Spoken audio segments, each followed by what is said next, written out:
दोस्तों, dance of democracy यानी लोकतंत्र के नृत्य की ये छठी कड़ी आज हम शुरुआत करते हैं केजरीवाल से। आप सबको मालूम होगा कि केजरीवाल को अंतरिम ज़मानत मिल गई है। 1 जून तक उन्हें अदालत ने छोड़ दिया है, इसलिए कि वो अपना चुनाव प्रचार कर सकें। 2 जून को उनको सरेंडर करके वापस जेल जाना होगा और फिर उनका मुकदमा अपनी तरह से चलेगा, रेगुलर ज़मानत के लिए चलेगा। उनको जैसा वो कह रहे हैं कि उनकी गिरफ्तारी गलत है, वो सारे मुकदमे अपनी जगह चलेंगे, लेकिन फ़िलहाल उनको इतना समय मिल गया है कि वो अपनी पार्टी का प्रचार कर सकें। कोर्ट ने माना है कि ये बड़ी ही असाधारण मौका है और 5 साल में एक बार लोकसभा का चुनाव होता है। केजरीवाल चुने हुए मुख्यमंत्री हैं, ऐसे में उनको अपनी पार्टी का चुनाव प्रचार करने का अधिकार होना चाहिए। इन्फोर्समेंट डायरेक्टरेट ईडी कह रही थी कि साहब, चुनाव प्रचार करना कोई मौलिक अधिकार नहीं है, कोई फंडामेंटल राइट नहीं है कि आप इनको ये एक हक की तौर से इसको ले सकें। बहरहाल कोर्ट ने उनकी बात नहीं मानी और केजरीवाल को ज़मानत हो गई।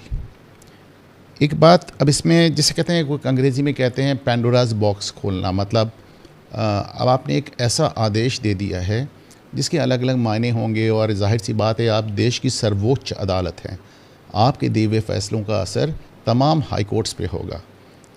आपने देखा है कि आज के कविता की भी ज़मानत याचिका हाई कोर्ट में चल रही है। 24 मई उसमें भी डेट लगी है। के कविता हालांकि ये चुनाव हार गई हैं, पर वो भी जनता की चुनी हुई नुमाइंदा रही हैं, वो भी चुनाव लड़ी हैं, उन्हें भी चुनाव प्रचार के लिए छूट चाहिए।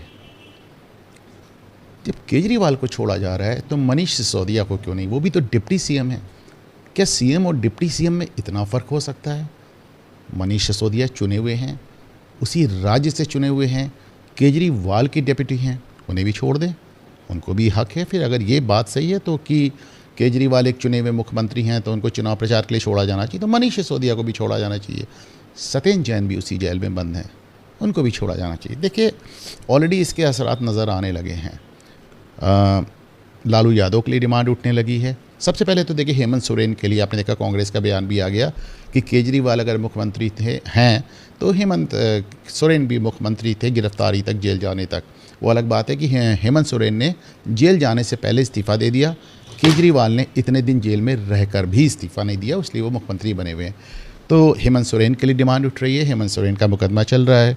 फिर एक लालू यादव के लिए कहा जा रहा है कि साहब, आपने उनको चुनाव प्रचार से क्यों रोक रखा है? वो तो ज़मानत में हैं, उनको आप चुनाव प्रचार करने दें, आपने उन्हें क्यों रोक रखा है?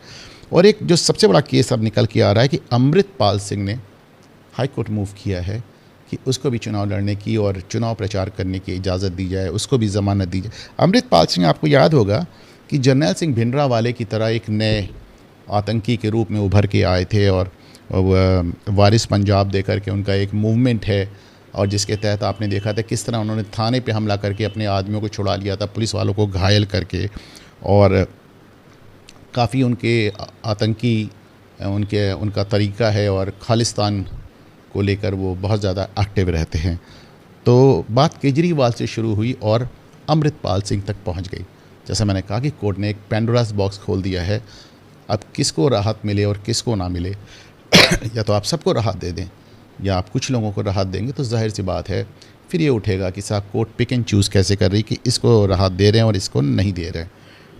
एक इंटरेस्टिंग वीडियो आज सुबह से लगातार सोशल मीडिया पे तैर रहा है, वो मणिशंकर अय्यर का है।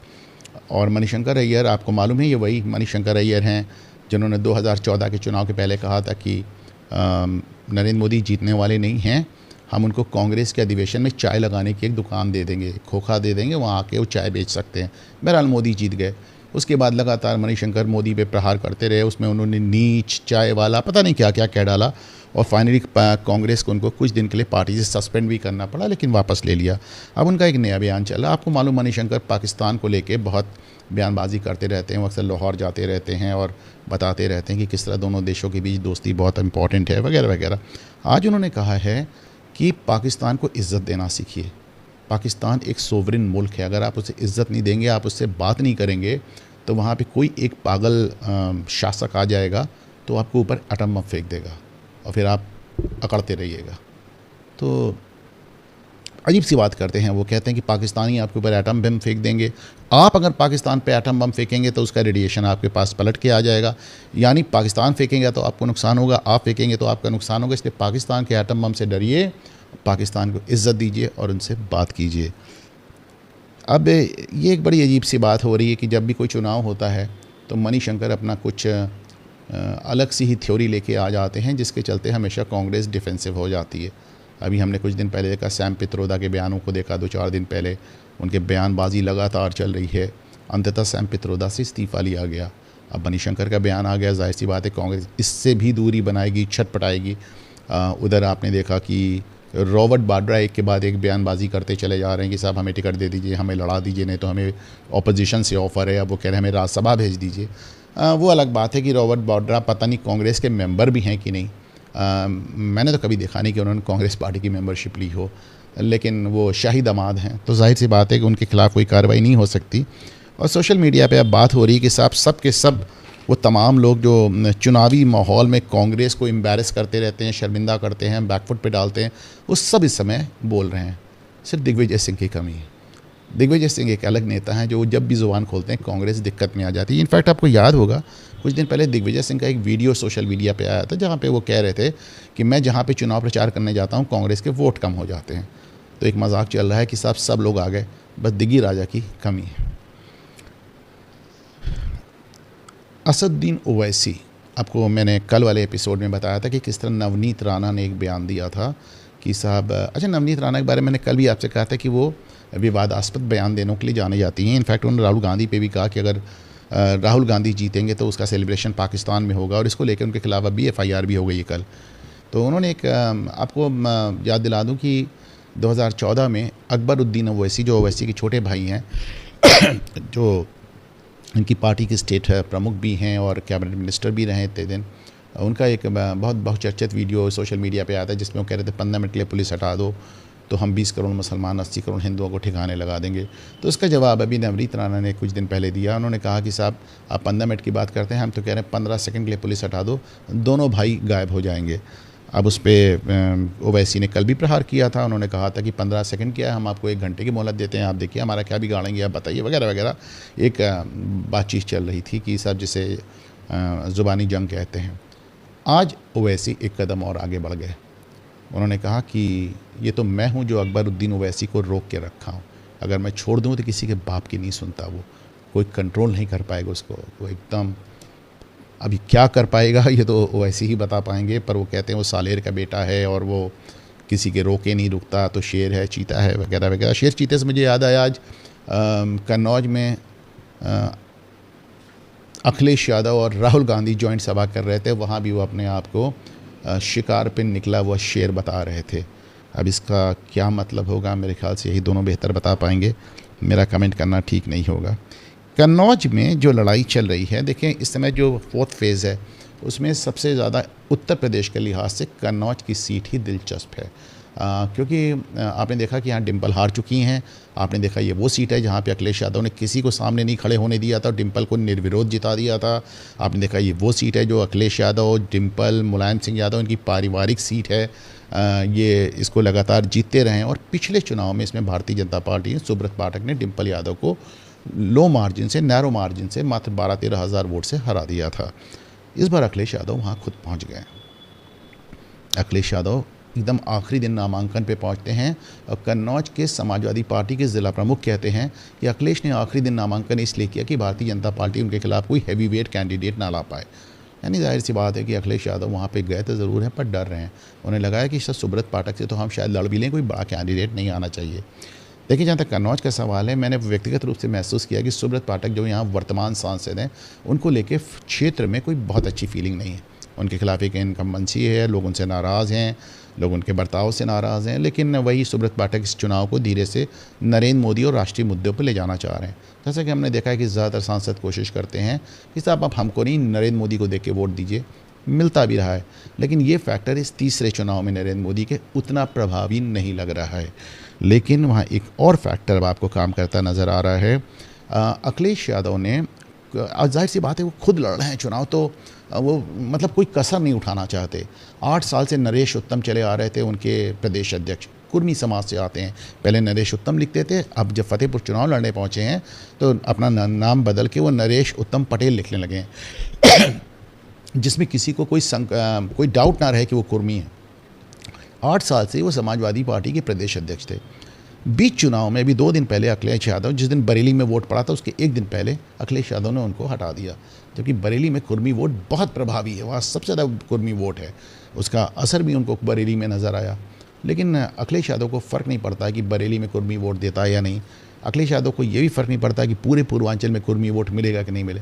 उन्हें ज़्यादा फ़र्क इस बात पे पड़ता है कि उन्होंने नरेश उत्तम को हटाकर श्यामलाल पाल को प्रदेश अध्यक्ष बनाया। श्यामलाल पाल हमारे प्रयागराज से आते हैं, पर उनको कोई जानता वानता नहीं, उनके कोई बड़ा प्रोफाइल नहीं है। लेकिन चूंकि कन्नौज में पाल वोट, गड़रिया वोट बहुत ज़्यादा है, तो उसको पकड़ने के लिए उन्होंने श्यामलाल पाल को प्रदेश अध्यक्ष बना दिया। तो अब उनका ये दांव कितना सफल होता है कितना नहीं मैं नहीं जानता, लेकिन अखिलेश यादव 2 दिन से बहुजन समाज पार्टी में मायावती पे हमलावर है। उनका कहना है कि मायावती इस चुनाव में एक भी सीट नहीं जीतेंगी और बसपा को वोट देना दलितों को अपना वोट वेस्ट करना है। कल मायावती ने कन्नौज में सभा की और उन्होंने अपने निशाने पे ज़्यादातर टाइम अखिलेश यादव को रखा और जमकर अखिलेश पर बरसी। मायावती वोटिंग के पहले अभी एक सभा कन्नौज में और करेंगे। ये शायद वाहिद सीट है जहाँ पे मायावती 2 सभाएं कर रही हैं। उन्होंने भी इसको इशू बना लिया है। उन्होंने अपना जो कैंडिडेट खड़ा किया है इमरान, वो कानपुर से है, बाहरी है, वो चुनाव की लड़ाई में बिल्कुल है ही नहीं। दलित वोटर भी इस बात को जानता है कि बसपा लड़ाई में नहीं है। ऐसे में जब मायावती वहाँ जाके लगातार अखिलेश यादव पे प्रहार करती हैं तो बिना कहे वो अपने वोटर को एक संदेश देती हैं कि अखिलेश को हराना है। हमने पहले भी दलित वोटों को समाजवादी पार्टी को हराने के लिए भाजपा की तरफ जाते देखा है। अगर ये मूवमेंट इस बार कन्नौज में भी हो गया तो अखिलेश यादव अपनी ज़िंदगी का पहला चुनाव हारते हुए नजर आएंगे। राहुल गांधी ने आज कन्नौज में अखिलेश के साथ अपना पुराना वादा दोहराया। उन्होंने कहा कि साहब अगर हम जीत गए तो हर महिला को 1-1 लाख रुपए साल के मिलेंगे, और 1-1 लाख रुपए का जो उनका वादा है, रतलाम में जो चुनाव लड़ रहे हैं कांग्रेस कैंडिडेट कांतिलाल भूरिया, उन्होंने बहुत दिलचस्प आज बयान दिया और उनके साथ प्रदेश कांग्रेस अध्यक्ष जीतू पटवारी भी मौजूद थे। तो कांतिलाल भूरिया कहते हैं कि साहब हर महिला को 1-1 लाख मिलेंगे, और सोचिए जिसकी 1 से ज़्यादा बीवियां होंगी, जिसके 2 बीवी होगी, उसको 2-2 लाख मिलेगा, उसके घर में आएगा। अब ये बयान अपने आप में बड़ा बेतुका सा और मतलब विवादास्पद से हो गया है। कुछ इसको मजाक बना रहे हैं, कुछ इसको इस पे प्रहार कर रहे हैं, और लेकिन ये आप मान के चलें कि ये बयान यहाँ ख़त्म नहीं होता है। कांतिलाल भूरिया को इस पे कुछ ना कुछ जवाब देना होगा। अभी मध्य प्रदेश में एक जगह और हम देखते हैं कि इंदौर में आपने देखा कि जो कांग्रेस प्रत्याशी थे अक्षय बम, उन्होंने ठीक मतलब वो पर्चा भरा था, उन्होंने सब कुछ था, लेकिन चुनाव के पहले अब उन्होंने अपना पर्चा वापस ले लिया है। उन्होंने अपनी उम्मीदवारी कैंसिल कर दी है। कांग्रेस के पास इतना भी समय नहीं छोड़ा कि वहाँ कोई और उम्मीदवार लड़ाए, तो वहाँ से एक तरह से भाजपा को वॉक ओवर मिल रहा है। और भी प्रत्याशी हैं, लेकिन चूँकि कांग्रेस नहीं लड़ रही तो भाजपा को वॉक ओवर मिल रहा है। तो कांग्रेस ने वहाँ पे एक बहुत दिलचस्प कैंपेन चलाया है। मैं समझता हूँ कि इसका वीडियो बहुत वायरल है, पर कैंपेन अपने आप में बहुत इंटरेस्टिंग है, जिसमें कांग्रेस नोटा का प्रचार कर रही है। वो जानती है कि उनका उम्मीदवार वहाँ खड़ा नहीं है, तो ऐसे में कांग्रेस वहाँ पे वीडियो बना रही है और रैलीज कर रही है कि साहब यहाँ पे कांग्रेस के साथ धोखा हो गया है और लोगों को नोटा बटन दबाना चाहिए, यानी किसी को वोट ना दिया जाए।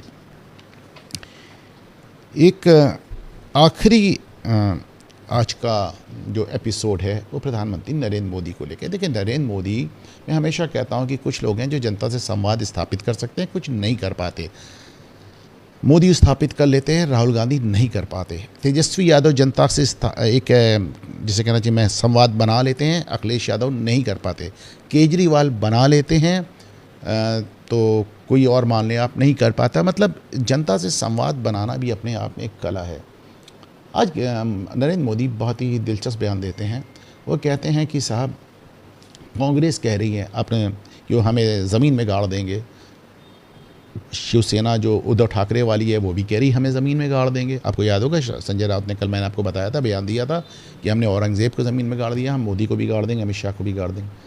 नरेंद्र मोदी इस पर चुटकी लेते हैं, कहते हैं साहब हमको मारने की बात भी करते हैं, हमको गाली भी देते हैं, तो गाड़ने की बात कहते हैं, यानी तुष्टिकरण का पूरा ख्याल रखते हैं। उनका मतलब था कि वो मुझे जलाने की बात नहीं, दफनाने की बात करते हैं। यानी जब वो मुझे गाली भी देते हैं तो उन्हें अपने मुस्लिम वोट बैंक का ख्याल रहता है।